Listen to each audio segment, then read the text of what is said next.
প্রান্তিক এবির মাকে বাড়ি থেকে বের করে কোথাও একটা যেন নিয়ে যাচ্ছে। তখন এবির মা বলে, আমাকে ছেড়ে দাও, আমাকে কোথাও নিয়ে যেও না।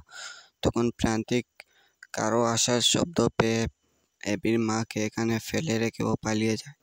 তখন এদিকে এবি বলে, গোবর দেবীকে বাড়িতেও পাইনি, ঘরেও নেই, ও কোথায় গেছে। ও প্রান্তিকের খোঁজ করতে করতে প্রান্তিকের বাড়ি চলে না যায়। তো তখন এদিকে আমরা দেখতে পাই কথা ও জুনি এসে প্রান্তিকের বাড়ির সামনে হাজির হয়।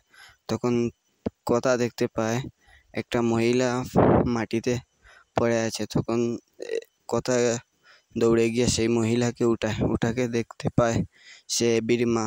তখন কথা বলে, তো সেই মহিলা যাকে প্রান্তিকের বাড়িতে কাজ করতে দেখেছিলাম। তাই আপনাদের কি মনে হয়, কথা কি এবির মাকে বাড়িতে নিয়ে যাবে? অবশ্যই কমেন্ট করে জানাবেন। আর এরকম সকল আপডেট পেতে চ্যানেলটি সাবস্ক্রাইব করে পাশে থাকবেন। ধন্যবাদ সবাই।